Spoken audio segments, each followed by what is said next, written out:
Welcome to the Show Me the Way podcast. I am your host, Andrea Miller, and I'm so excited to bring this show to you. Show Me the Way is a podcast dedicated to exploring the journeys of those who have faced adversity and found themselves on unexpected paths. We will have meaningful, thoughtful conversations about challenges we have faced and how we discovered and forged new direction. Prepare to be inspired and to uncover your own strength as you listen to relatable and motivating stories. Life has a way of twisting and turning, and we often need a fresh perspective to understand how to navigate. Let's show each other the way.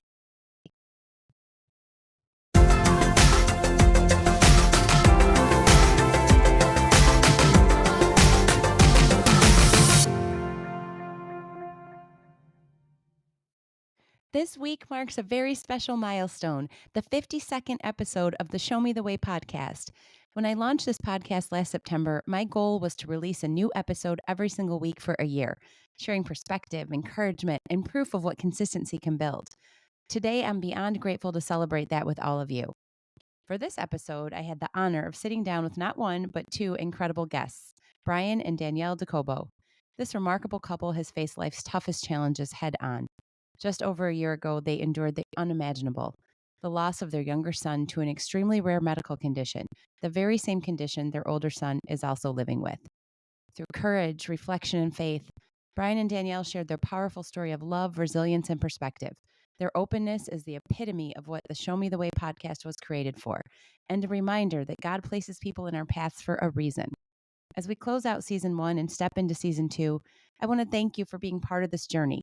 Please listen in, share your thoughts, and let me know how this podcast can continue to grow and serve you. Welcome back to the Show Me the Way podcast. Today, I'm absolutely honored to sit down with not one, but two amazing guests. Since starting this podcast, my guests were either part of my initial list, they've been referred to me, they reached out and inquired, or I felt a nudge to invite. And so far, I've only had one guest at a time, but today I'm blessed with two. You've heard me talk about my network marketing and direct sales experience, where I was part of a strong community of people with similar mindsets and a goal to move forward together. I've had several guests from that community on the show, and today I have another from there, Danielle and her husband, Bryan Docobo. Danielle and I met when I took a trip to Florida to meet up with some women that I hadn't met before, as well as the co-founders of the company. It was a very intimate and special setting, and I was fortunate to sit across from Danielle. We started sharing our backgrounds and family stories, and soon after, I knew I had found a strong connection. I shared about my son and his muscular dystrophy journey, and as soon as I opened up, Danielle had a family story of her own to share. And she also has a medical background, so really understood a lot of what I was telling her. We had a great discussion. We wanted to keep in touch. We found one another on social media. And it wasn't long after that trip that I also followed her husband and their family's incredible and emotional journey. I decided to reach out about a month ago. After speaking with Bryan, they both graciously accepted my invite. I've heard a lot of their story through my follow of them on social media, and I know that they will not only move you, but they will also inspire you and just show you how to keep moving forward after facing challenges. Please join me in welcoming Bryan and Danielle. Thank you so much for both being here. Thank you for having us. Thank you. It's nice to reconnect. It's been a minute. Yes. Yes, it has been. We wish it was under different circumstances, but it's a lot of times, people tell parents like us, you're part of a group, a club that nobody wants to be part of. And but regardless how we feel about it, we're here and we have to support each other. So it is great to connect with you from that frame. Yes, I couldn't agree more. Thank you. So I just shared a little bit about how I know Danielle and how I started following Bryan. But I would love to hear just a little bit more about the two of you. Like I said, it's fun to have two guests, so you can both give a little intro on where you're from and kind of a family background if you'd like. Sure. Well, Danielle and I, we actually we went to the same high school, but I was a little bit older than her, and we had mutual overlapping friends. In a roundabout way, we ended up connecting. We've been together for 20 on and off for 20 years. Wow. Beginning. Continuous since we've been married, right? Are we good? Okay. Thanks. We've been married for good. All right. We've been married for 10 years, but yeah. So for the better part of my life, we've been part of each other's lives, right? Yeah. We are from South Florida. We live in Coral Springs, and we'll get into it, but we had two children, and we have family locally. I'm an attorney by trade. Danielle's a pediatric nurse at the institution of all things where we get her care.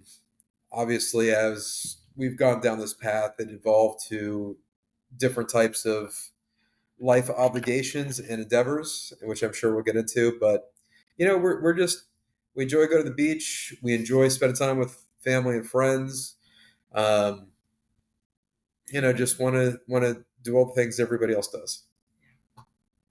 She likes traveling. She's got an Amazon habit that we looked at the credit card bills and we have to we got to sort out. But I was gonna say that though. I do enjoy following a lot of your travels for sure. Yeah. A lot of it now revolves around pretty much not medical tourism because we have had to we go for treatments. We travel for stem cell treatments. We've had to go to Cabo and we've been to San Francisco twice, and now it looks like we might be able to get this. We've gone to Boston Children's Children's Hospital, the National Institute of Health. We try to make fun trips after we do visits, our doctor's appointments or infusions, so that there's some positive memory that comes out of it instead of just there and back for the hard stuff. Right. It makes a big difference. For sure. Yeah, I can appreciate that. Definitely.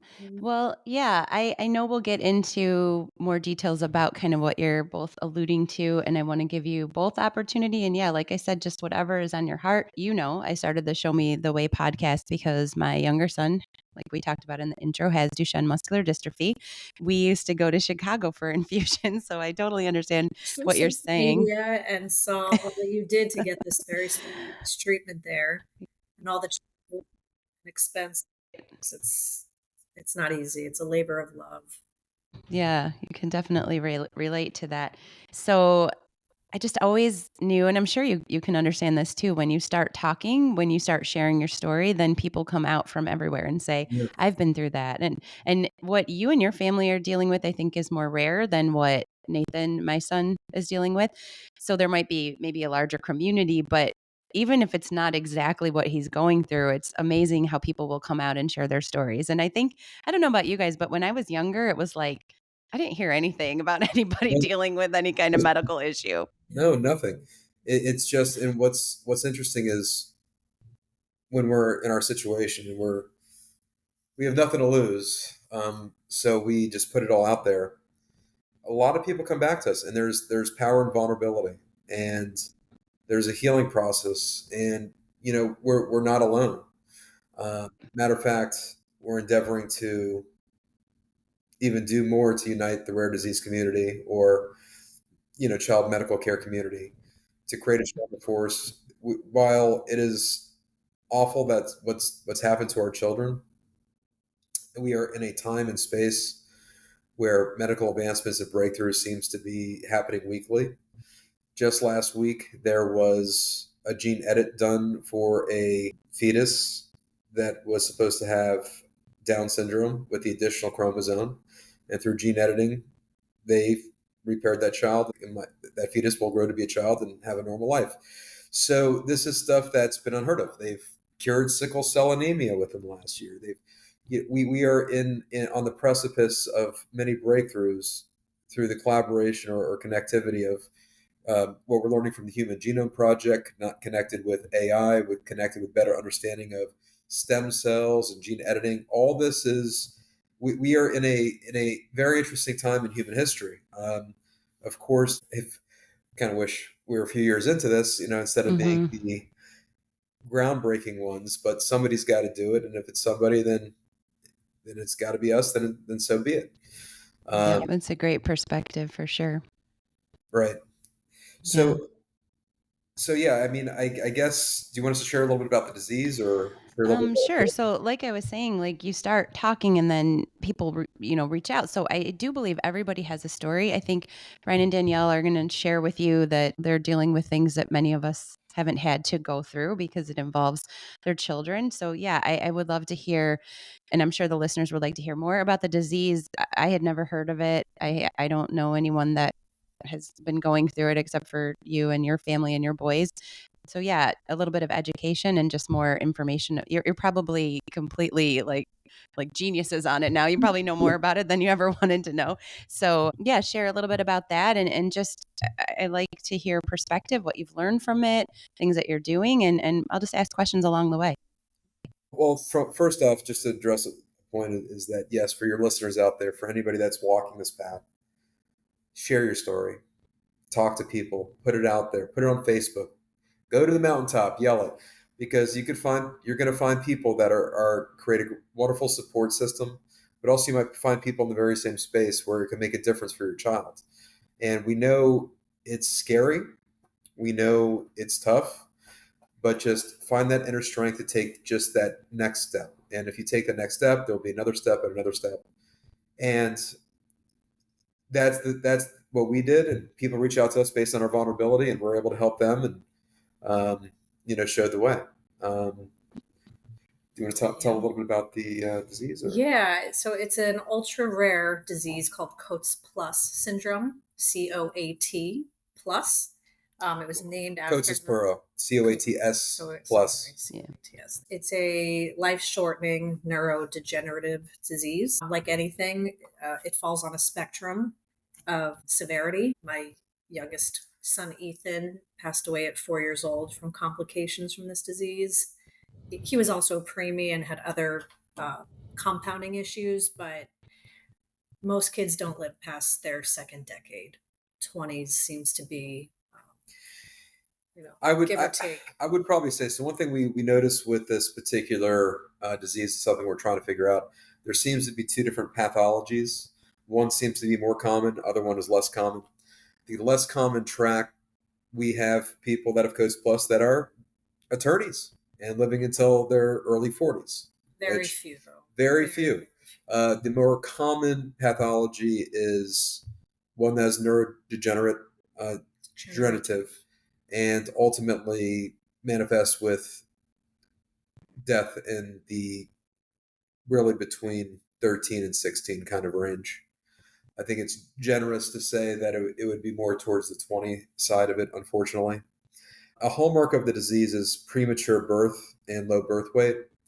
And taking a step back to go forward, it's actually a telomere-related disease. So in the nucleus of every cell in your body, you have DNA strands wrapped around proteins called chromosomes. These chromosomes are not circular in nature. They have end pieces, caps, right?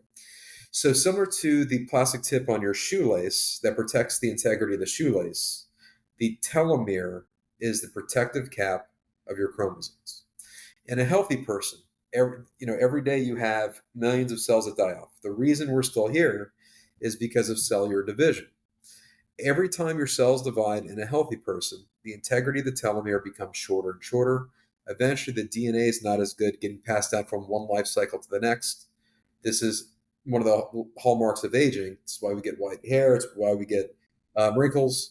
And a lot of longevity experts talk a lot about telomeres because it's related to health and aging.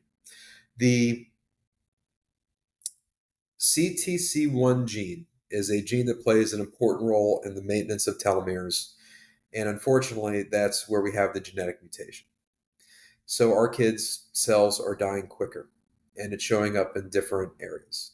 Now, also the way that it works with just genetics, just because I get this question all the time, is that, Danielle and I both have light eyes. Okay. Well, in our history, somewhere many generations ago, there was a mutation. The mutation manifests in light eyes. It becomes attractive. That has an opportunity, that individual has the opportunity to mate more, if you will, leads to proliferation of that particular gene. There's other gene mutations that are less attractive or dysfunctional, and ultimately those go by the wayside. It's part of evolution. But there's also genetic mutations that you don't see. So somewhere in my thousands of years ago, there was some mutation in my CTC1 gene where it had a genetic marker, but there's no output because my genes are every gene's made of the double helix.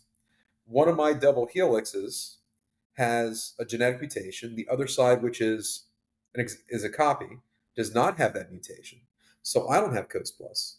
And likewise, Danielle and her ancestral history had the same phenomenon. So one of her helixes is mutated, the other one is not. Never a problem. No one ever sees it. Never an issue until one day two people meet each other. And then out of every 4 embryos, one of those embryos ends up with a copy of one of her bad helixes, my bad helixes. So it was a 1 in 4 chance that our child would have this mutation. We lost in those odds. It was a 1 in 16 chance that both our children would have it. We lost in those odds too. It was nothing we knew prenatally. I had standard U.S. medical care. I had no indications. There's no blood work. There's nothing that would have led to knowing about this, just to put that out there. There's no way of knowing. They didn't even test for this until after Ethan was born, which was our youngest. We didn't know what was going on. But what's interesting is, so because their genes are dysfunctioning and cellular division eventually really leads to degradation.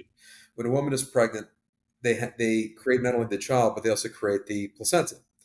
So that placenta is not the mother's DNA; it's the child's DNA. So the placenta has the very same telomeric problem. So it's in what's the creation of an organ, but a rapid division of cells. In both the pregnancies that we had, we felt like a boogeyman was out to get us because nothing could be explained. But we just know we had Liam was born at 34 weeks, 2 pounds 12 ounces, and Ethan was born at 27 weeks, 1 pound 6 ounces. And we had questions. We had this unknowing of, is this something with her body that wasn't working? Is there something we don't know about? But we thought we were fine, at least with Liam. With Ethan, it was a much more severe and acute, urgent situation. We were in the NICU for several months, and he had some complications coming out of just the premature birth. We believe he was in a more fragile state, and ultimately he succumbed to the complications of Coast Plus on June 30th of last year. It's just been barely over a year. But his whole life, was in and out of hospitals, doctor's appointments, infusions, scans, blood work, ER visits. And in between, we had wouldn't say normal, but as normal as we could make it for our family. We went to a little school and a little PPAC where they take care of medical related needs. He had teachers. He had a little girlfriend at school. He babbled. He liked music and bubbles. Like wasn't typical, but it was as typical as could be given the situation. His energy and spirit was there. Yeah.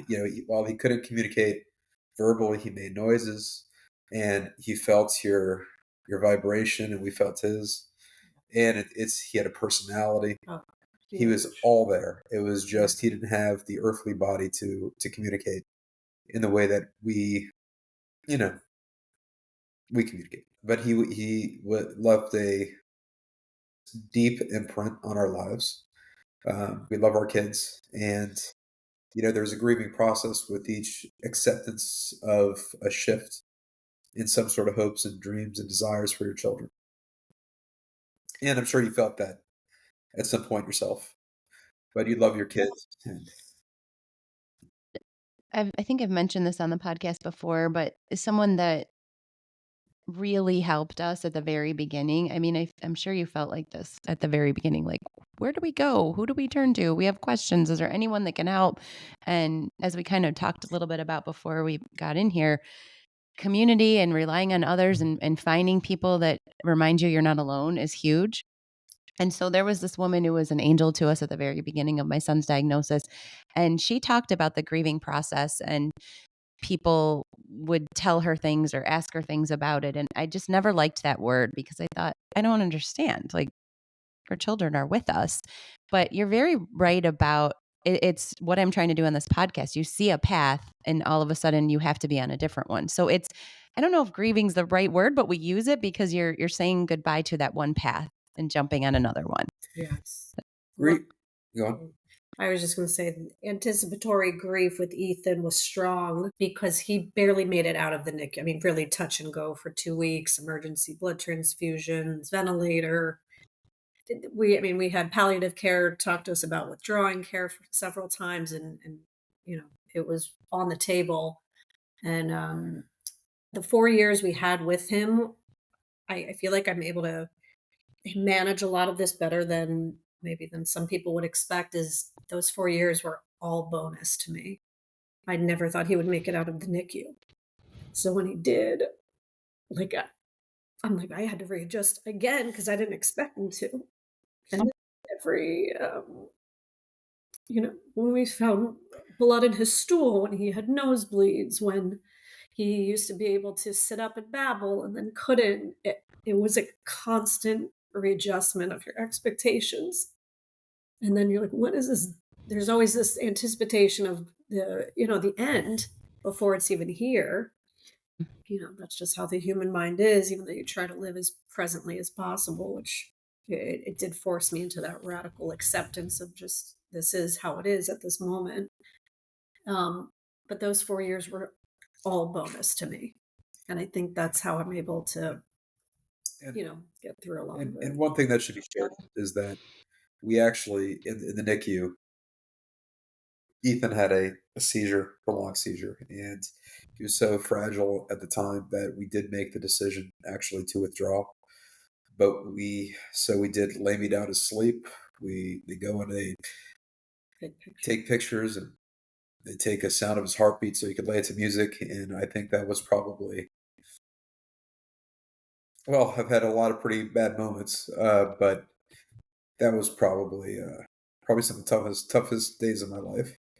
Uh, it turns out that we wanted to get an MRI done, and based on those results, we wanted to make sure we were making the right decision. He had to get a little bit bigger, and then something happened that the doctors didn't expect. We didn't expect was that his lungs actually healed quicker than anticipated. And when they reminded the doctors of like, hey, we can't slip outside this window. We made a decision. We just want to get additional information just to make sure we're making the right decision. And he turned to me and said, um, there's nothing to withdraw from. He's breathing on his own. Yeah, they had switched him to a ventilator that you can't really withdraw from because his lungs were healed. He didn't have a chest tube in at the time, but he did previously. So he had two devices that could have been withdrawn and would have ended his life because he was in when I say a horrible, medically complex, fragile state, it was horrendous. But at that point, we couldn't withdraw. Right. It was, But also we didn't know what was happening to us. We felt like a boogeyman was out to get us, and we're just trying to make sense of all this. Like 2 pregnancies that all of a sudden happened, early, out of nowhere, and then Ethan, but we hit this like sweet spot where he came home, and yes, there was medical challenges. Yes, we had to be there for Ethan, but and Liam started having issues in school with memory retention stuff. So yeah, there was a battle.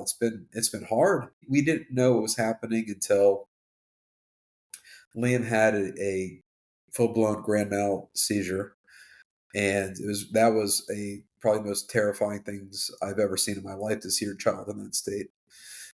And out of that process, they take an MRI of your brain. This is our older child. Our older child. This is Liam. And Yeah, thank you. Mm-hmm. and when they did the MRI as the standard procedure, they observed calcifications and cysts and a pretty substantial markup of that. And I will never forget reading the words on the report, and it said long-standing, ongoing, destructive process. And we didn't have a diagnosis at the time, but there was options, about what it could be in the report, and none of them were good. And we were just praying for some sort of other explanation. And And how old was he then? he was 4 years old, and Ethan would have been 1. And ultimately, I got a call one day from our doctor, Dr. Arroyo, and she said, "Bryan, I think you guys should come in." And I asked her, I said, "Do we have a diagnosis?" And she said, "Yes." And I was like, "Well, what is it?" She goes, I think you guys should come in." Now, Danielle works at the same institution where we get our care, and she was working that day. And I said to the doctor, I said, "Is this the kind of thing where Danielle would be able to go back to work afterwards after a meeting, or is this the kind of thing where maybe I should call her supervisor and make some other arrangements?" And she says, "I think you should make some other arrangements." It was during COVID too, just Of course, put of them all course. in, So, just I barely remember COVID, to be honest. Yeah, mhm. COVID all started when all this was happening. Like, I call and I make arrangements with Danielle's supervisor. Danielle doesn't know. And like it pains me because I know she's walking into this space where I kind of know what's happening and she doesn't. And the doctor read the diagnosis and just,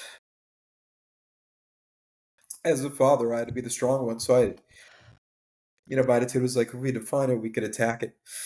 But Danielle as a mother that loves her child, just collapsed and hit the floor. And very quickly, we realized, and we asked the doctor, we said, what about Ethan? And in our hearts, we already knew. And it was confirmed a couple weeks later that both our children had this same life-shortening disease. And, at the time, I said, okay, there's stuff we could control, there's stuff we can't control. And thank you. And what can we control? Let's tell the world. We got to start somewhere. Doctors don't know anything about this. They don't study this in medical school. Not a knock on the doctor. It's just that rare. Just getting back to Right. your point, there was no community There for was none. this. Zero. They said, go see what the parents are out there doing about this. There are none. We ended up having to be those parents.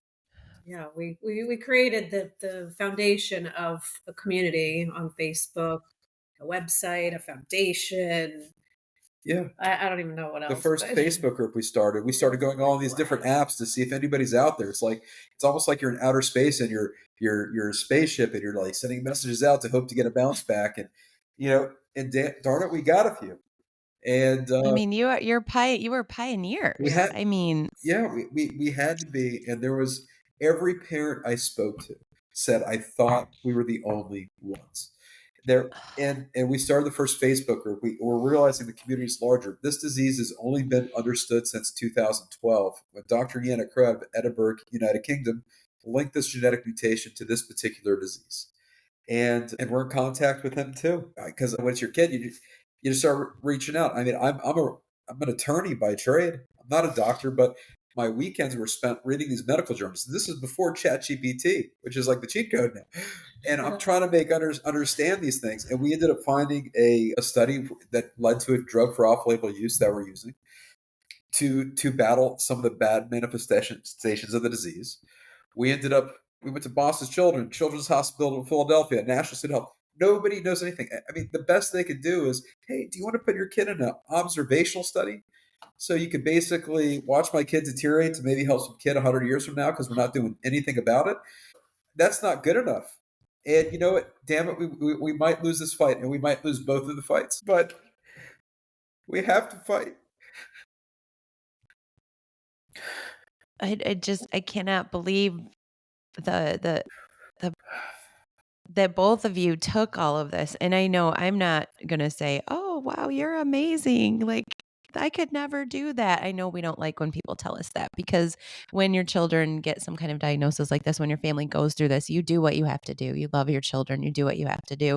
So I'm not gonna say that, but how amazing that you took this time, and you're gonna have good and bad days, and you said, "What can we do? How can we help others?" That is so admirable, and another huge reason why I wanted to have you on here, because people need to hear this, and there are those that are out there that feel alone, and there's diagnoses that are similar Correct. too. So That don't have people need diagnosis or a name. Yeah. So I mean, speaking of this, it's been 4 years, and going to all these different medical institutions, we had to go through that gambit, then trying to find stuff on our own, and then ultimately finding different supplements and stuff to give our kids, because our mindset was, okay, their cells are dying quicker, so how can we make that cell as efficient as possible?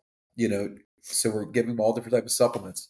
We're giving them green smoothies. We're doing, we have a hydrogen water tank, which is good for everybody. But we have a right. infrared sauna blanket. We're doing everything we can on our own while we're trying to find stem cells. We came across stem cells, for the audience that doesn't know. That's a stem cell could differentiate and become any cell in your body.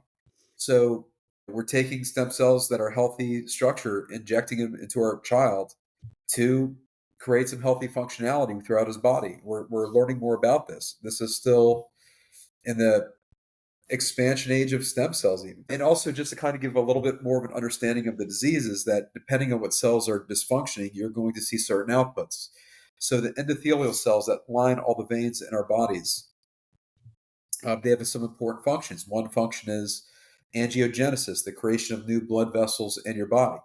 So because our children's have this dysfunction, those new blood vessels are bleeding.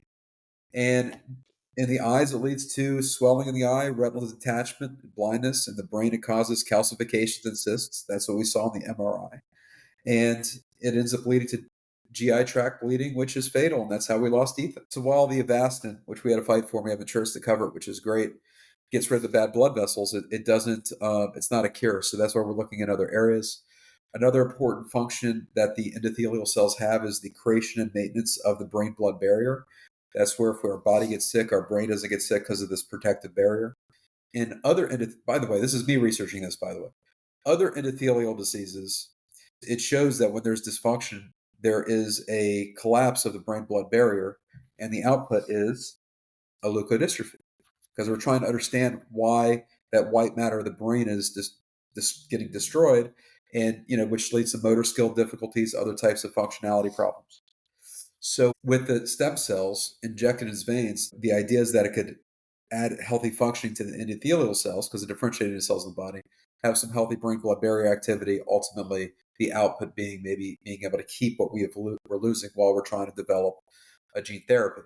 Now, very recent, within the last month, we got a doctor to say yes to the creation of a gene therapy.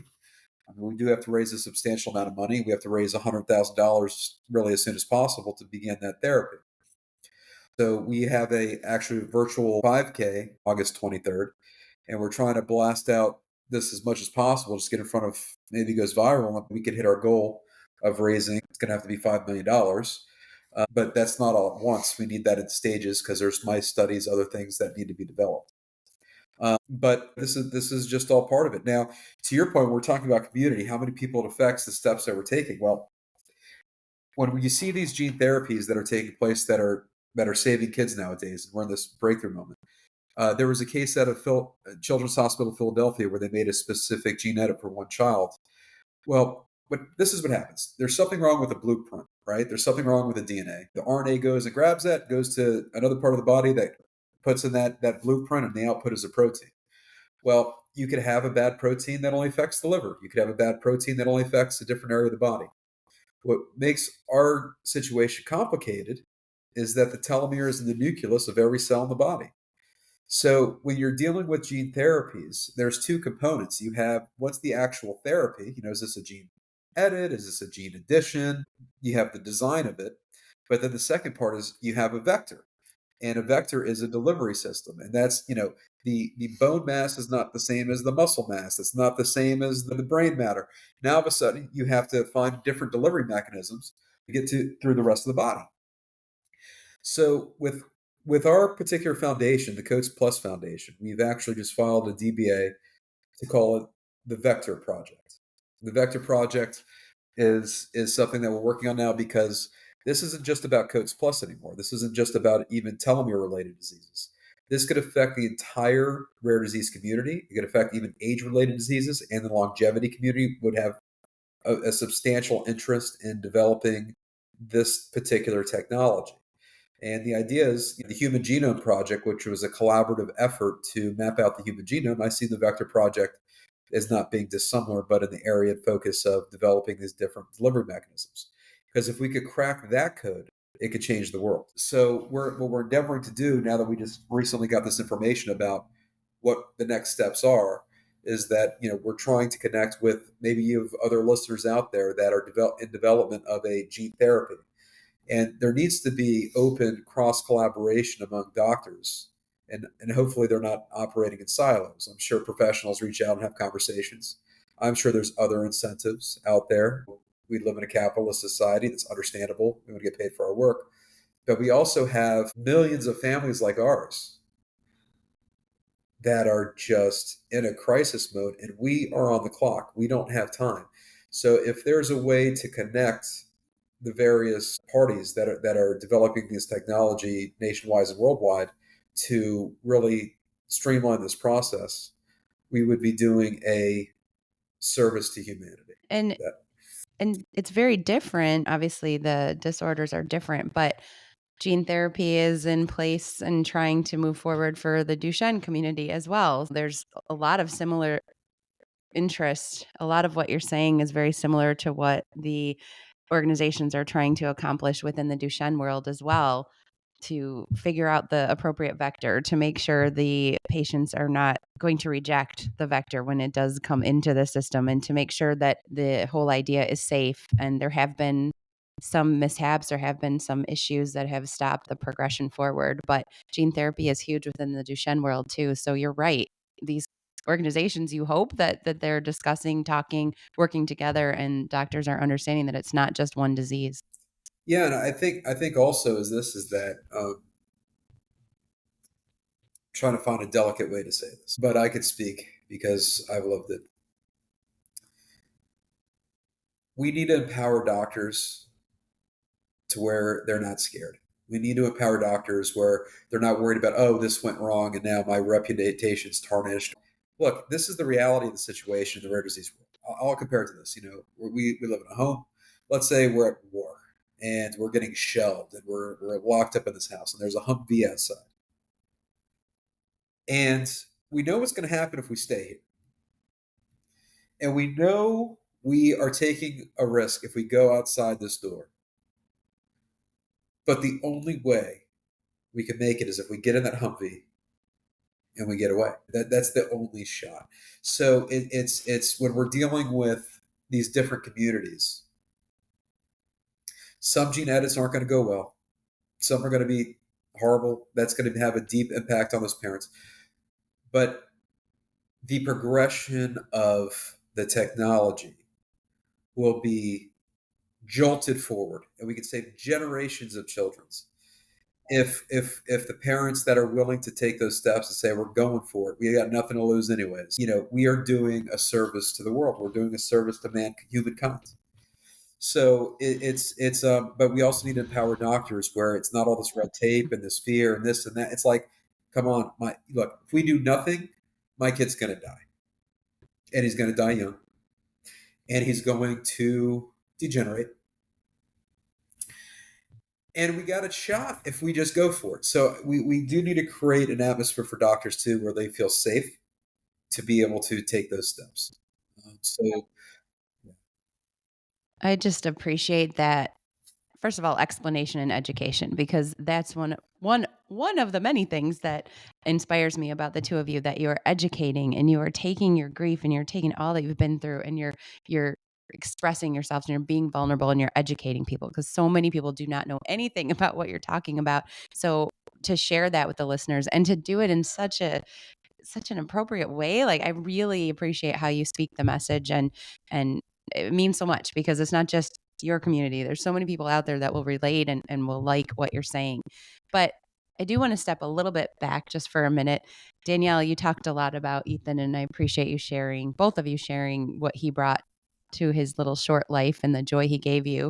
But tell us about Liam. Tell us more about him and how he's doing with all of these treatments and seeing how his parents are these advocates. Tell us more about him. He's 8.5. On the outside, you wouldn't really know anything is going on inside until he starts walking. He wasn't diagnosed till 4, so everything was very, very typical. He's a beautiful child. He's beautiful green eyes, tan skin, and it's a good looking kid. The best of From her, both of our both of you, from both makeup. of you.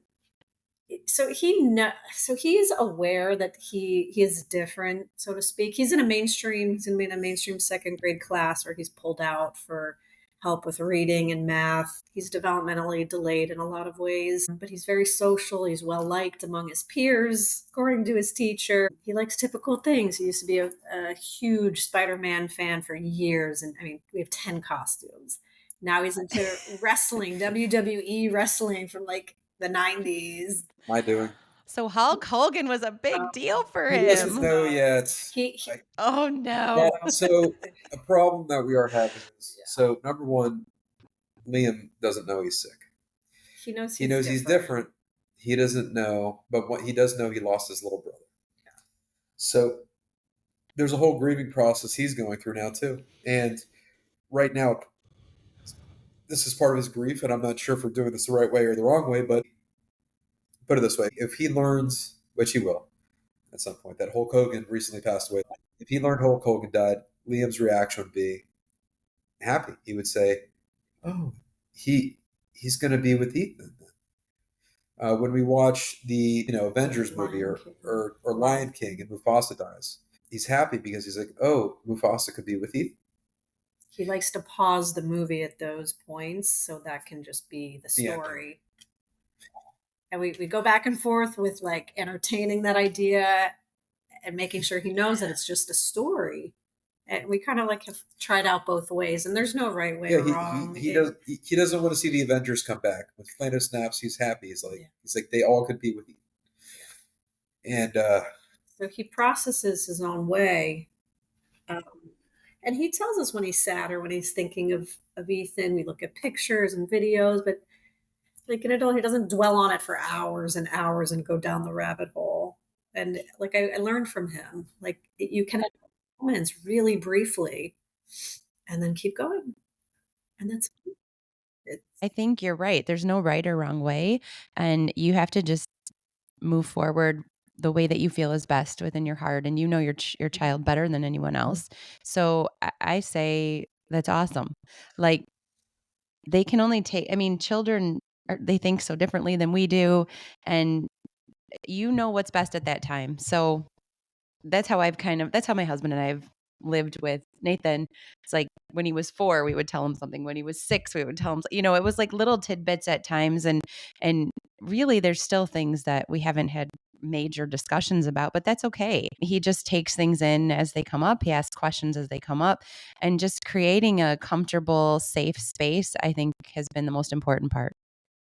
That's it, making sure he has what he wants and needs and he's thriving to his own abilities. And that's a constant tweaking of certain camps he goes to, certain kids I have him around, certain adults maybe I have him around. He's social and he loves being around people, but I see that it's harder for him to make friends. He has some speech articulation issues, and some people can't understand a lot of what he says. He's a little mature for his age. Yeah, so it's there's a lot of. So we're also kind of working through his sociability. So, but he's a fun-loving, cute kid, man, and he is adored. Like goes to school, he's like the mayor. Everybody knows him. Love that. And I think your son goes to public elementary school, but special needs, they're not hidden away. Like, not that it was too much in our day, but I mean, he has a rolling walker at school to help him walk because he has gait and mobility issues. Right. Like, it's not a thing. Like, no one makes fun of him, no one picks on him. Like, it's not like looked down upon so much, which is great. I've learned that kids, most of them, I can't speak for 100%, but most kids are more accepting than adults are. We've found that throughout his time. So you're right. He has been in a public school district. He is actually 15, so he's in high school now. But he went through different stages. He was at an elementary school and he was walking pretty much the whole time until probably the 5th grade year, which was also COVID. It's like everything happened. You're right. Everything happened during COVID. And he was in a scooter and nobody said anything. In fact, most of the kids were like, how can we help you? Do you want me to get your books? Do you want me to get your lunch? Yeah, they've always been like that. And we used to share, but again, it's such a different situation for you because you're the pioneers. We, fortunately, if there is a silver lining, there's a big Duchenne community. It's common within the rare disease. 1 in every 3,500 boys has it. So a lot more people know about Duchenne. I mean, I never heard of it until him, but as soon as I started sharing the story, like, oh, my nephew has that. Oh, my sister's friend has it. Like, there's so many stories about it. And so there were videos made, and we would every school year, we would tell the teacher, we want you to play this video for the kids so that they can understand it. Teachers and explain it so that they can say it verbally. Because when we did it to his pre-K teacher, I couldn't even, it was, So it was take the letter and put it in his bag, and I let them know ahead of time. The special ed program there is exceedingly helpful and Wonderful accommodating. That's people. great. I'll say this: for as tough as this has been, we're blessed with the community. We're blessed. Thank you. I was like, segue. Let's segue to that because I want to hear about Yeah, that. we're blessed. Well, we have both of our parents and families in town, thank God. But the community at the school has been fantastic. Also, I think, as you can imagine, this is just an evolution of the soul. And um, I think that I'm pretty tough. I got some grit, but I think also I do what's probably a lot of men do in the situation, which is you throw yourself in work, and like whether it's building the foundation or whatever, so you don't have to focus on it. And I just noticed recently that you're just lying to yourself. It's going to bubble if you don't address it. And with me, it's been bubbling. And I've recently stepped away back or brought myself in from some projects to kind of focus more on myself. But one thing that I did was I joined a men's group, and that men's group ended up evolving to where we ended up doing our own thing, and we're going to have 10 chapters by the end of the year, 20 guys. And what we do is we take it's called Gentleman's Tribe, but we might be rebranding. But the idea of tribe is beautiful to us because it's we live in suburbia. We have this isolation epidemic and loneliness epidemic, and this is not the design of how humans should be. We're social creatures. The new online is offline, quite frankly, a way of connecting. And in each one of these meetings, it's for instance, how many times have you met friends and said, "Oh man, it's been a long time, but it's so great to get together. We'll do this once a month," and it never happens. Uh, so the great thing about the men's group is that we have a meeting once a month. It's on the calendar. We're creating new habits with intention. The first meeting of the month or in the year, we'll write a letter dated December 31st of the same year, and it's congratulating us on all the goals that we accomplished. So we have accountability partners to track. Another meeting, we'll do something like we'll write a eulogy to ourselves. What do we want people to say when it's our time to go? And then it forces introspection. And there's a lot of healing there, showing vulnerability, something that guys, quite frankly, struggle with. So once you have that and that repetition, it's nice to have a community again. And that community has made us stronger. Now, I am in the process of building other communities specific for the spaces that we are in. But men out there need this. There is a men's mental health crisis in this country. And we know what happens when that's not solved. You have look at other cultures that leads to some sort of bad situation or what fills that void. And I think that men finding a space is very powerful and it's something I'm proud to be a part of. That's awesome. Is this virtual? Is it all in Florida or is it So across the it's a great question. country So what or? we're doing is because we're a newer organization, and there's a lot of kind of growing pains, and also getting everything established, and we're making strides quite rapidly. But once we get that foundation set, which isn't going to be that long, we've already had interest in different cities. We're talking New York, Vegas, Utah, San Diego, North Carolina, South Carolina. There's like anybody that kind of learns of this concept is tapped in. We're actually in the process of creating a platform as well. And within that platform, we can have it virtual. And the idea is also to do different types of conferences around the country. And then not just have Mhm. a conference. A lot of times you go to a conference and then that's it, and people disconnect. But have a conference and then establish a tribe there in these various cities with this framework. Because it's not just about the men's meetings. There's actually other programs within the tribe that we do. So we'll have Tribe Fit, where guys are looking to get back in physical shape. We have Tribal Bonds, which is and it's intentional. It's once a quarter we get together with our significant others. We do a relationship type program, and then also interaction, hanging out as well. We also have Tribe of Tomorrow, which is about the children. So we get together with our children once a quarter. So, as a man, it's hard because you feel like you got to keep all this together. But knowing it's on the calendar, it's done. It's like, I know 4 times a year, I'm going to be spending specific intentionality with the relationship along with my other brothers. And I think that what's also beautiful is that the wives are getting to know each other and they're starting to bridge that loneliness epidemic. Eventually, we'll probably have women's groups and stuff of that nature. But being a very emotionally intelligent man, it's probably not wise to have men developing a women's group. We probably think we should have Probably not. of that within our framework. But I do think that women are what is the word for it? Maybe we're a little usually more open because I do find that it's pretty easy for me to be vulnerable with other women. So I haven't really had to like keep things in. There's always somebody that has been there for me. I've been very fortunate with that. But you're both of you listening to you talk, seeing you both, you remind me so much of me and my Yeah. husband because my husband's very, very similar to you, Bryan. Listening to you talk, how you explain everything, how you educate the knowledge that you've taken in and what you want to share with others. He takes that role in our relationship as well. But I think he would really be interested in that. So that's why I asked if it was virtual. So maybe there's a Michigan connection here and I'm going to put you both in touch because you're very similar and I think you would really like connecting. Well, I think that the what's evolving, because we were getting more of this, is that the idea is, even though the new offline is online, maybe online is a good place to Right. start, and then develop that community within different communities, and then have a different ground chapters, because each chapter is unique into itself. But then you're part of this overarch something even bigger than your chapter. And when we have other events where it's cross collaboration of the chapters, it is just beautiful. And even though it's not intentional with our design to be for business, a lot of business happens through it as well, because we do target higher level men that, well, really it's not about how much money you make, it's about intentionality. If you're somebody that you're about continuous growth, that wants to be the best father, the best husband, the best business owner, showing up in your community, then you can be part of the tribe. And ultimately those are the people we want to support and build up, and they help and support and build us up as well. And that's the beauty of it, for sure. Yeah. I think that's amazing. All of the work that you both are doing, it's just I had a guest who was like, "Don't say the word amazing."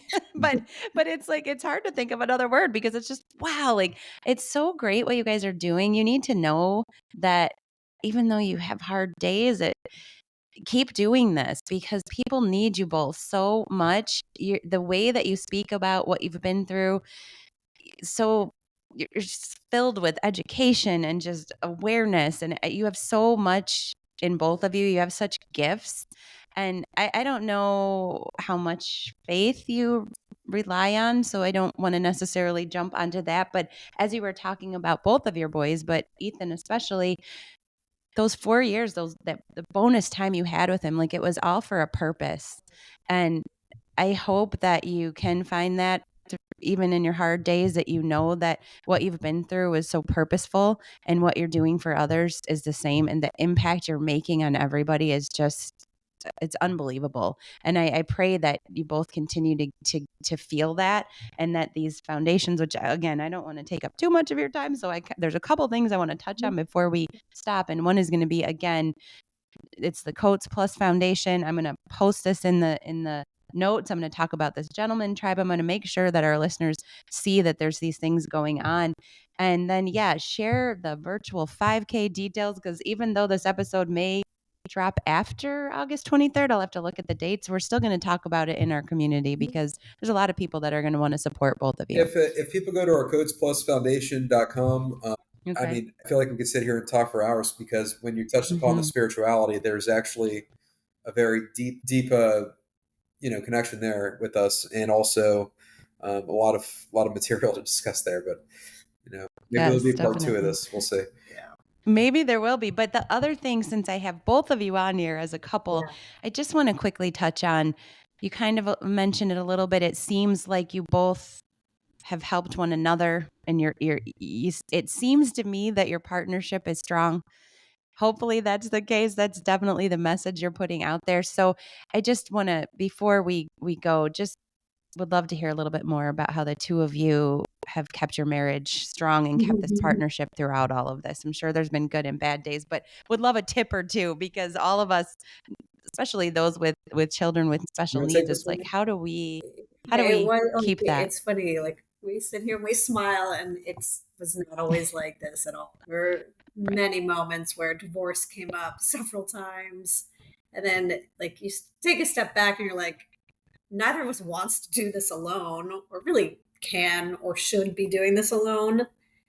We went to marriage counseling for months and months. I mean, Lily was phenomenal, and really helped us through just being open and sharing without the other person criticizing, i.e., me more criticizing him.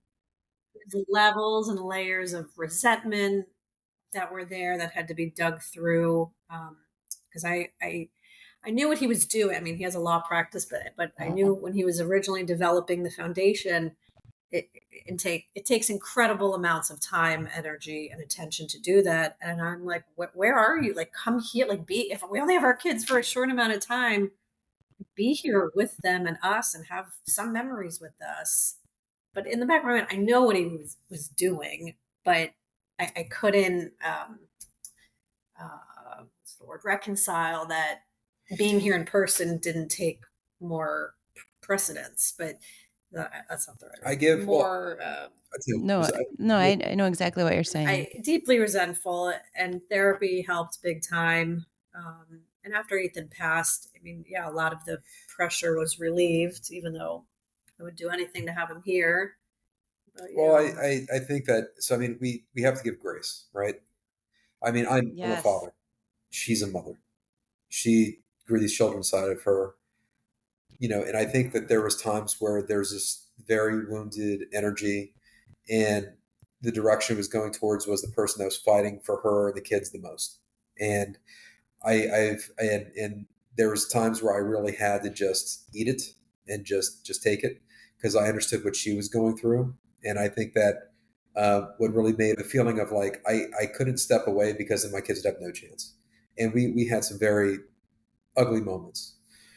But when Ethan passed, we had this coming to God moment where we put it on the table, and we knew things had to change, otherwise there'd be a severance. And I would say this to her credit, and also mine: step up to the plate. And like our relationship is stronger now than ever. And there's only the only two people in this world that knows the path that we walked and the feelings we have, the sacrifice and loss, is each other. And we were very close to walking away. And if you look at the stats on this, it's a miracle that we're still together, quite frankly. But the thing is, I think that if you stay mission focused, and yeah, sometimes it's painful, and a lot you just have to accept. But then I think that a lot of that negative energy, we found a space and place to release that, and forgiveness of each other. I wasn't perfect either, okay, but there was a lot of negative energy coming my way that has now been forgiven, and now I feel like we're in a place that's been stronger than ever.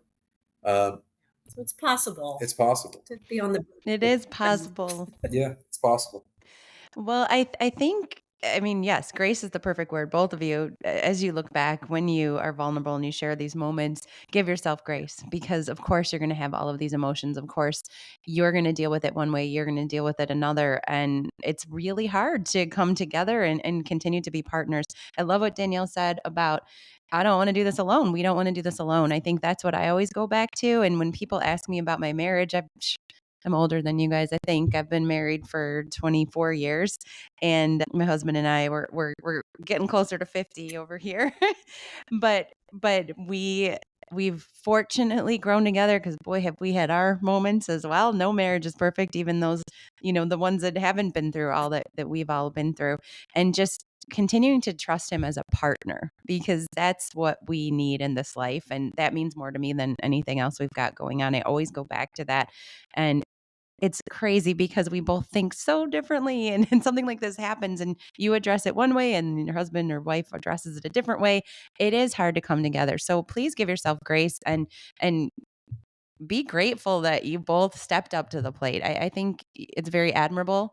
You're going to have to keep doing that, but I pray that you do. You're such inspirations, and I love the message that you gave to our listeners. Even if our listeners are not going through what you're going through with your family, they can take so much of the lessons that you put forth today and apply them to all their walks of life. So again, I want to respect your time. I think we could talk forever. So I wrote down part 2. I'm probably going to keep following you and keep reaching out to you.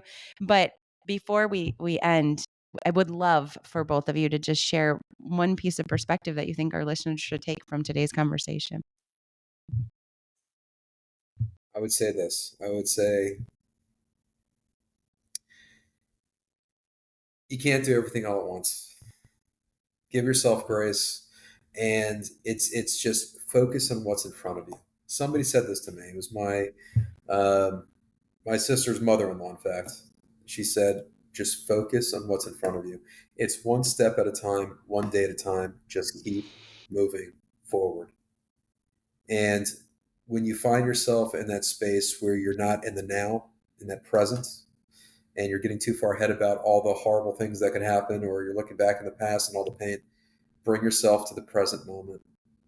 What could I do now that can make a difference? And whether that difference is the path we took in developing a foundation, or if it's being intentional about a relationship, or spending time with your child, or maybe doing some research. What can you do in that moment to keep moving that needle forward just a little bit more?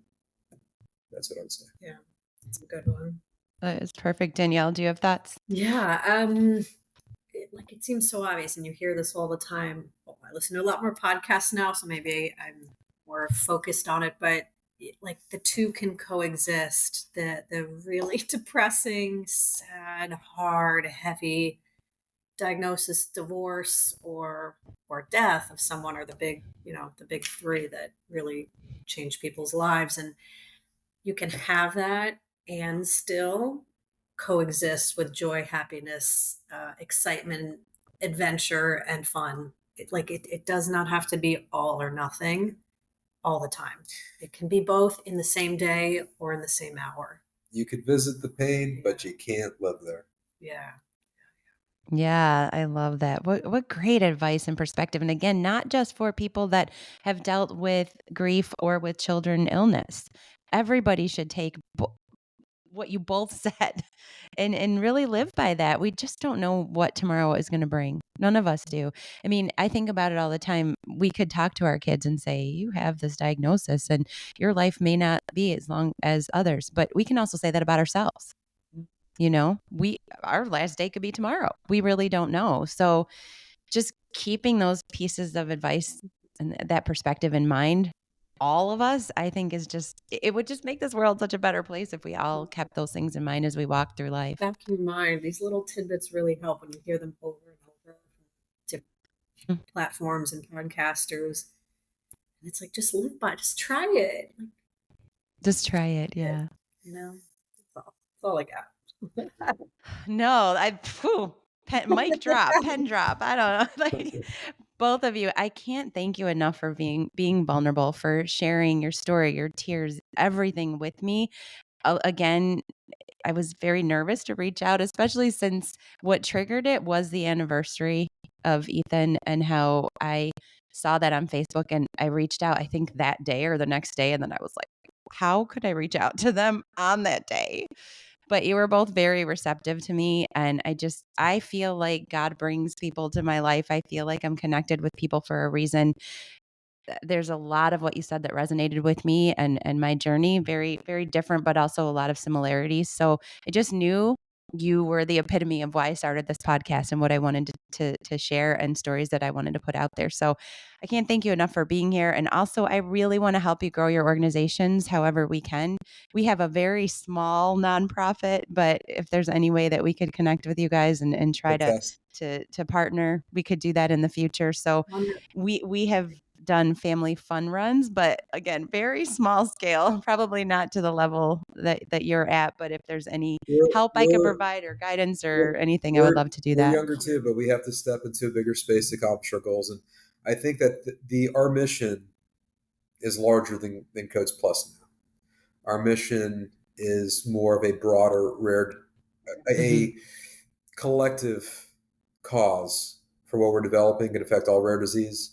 So our calling is now more unified with even more rare disease. So let's make it happen.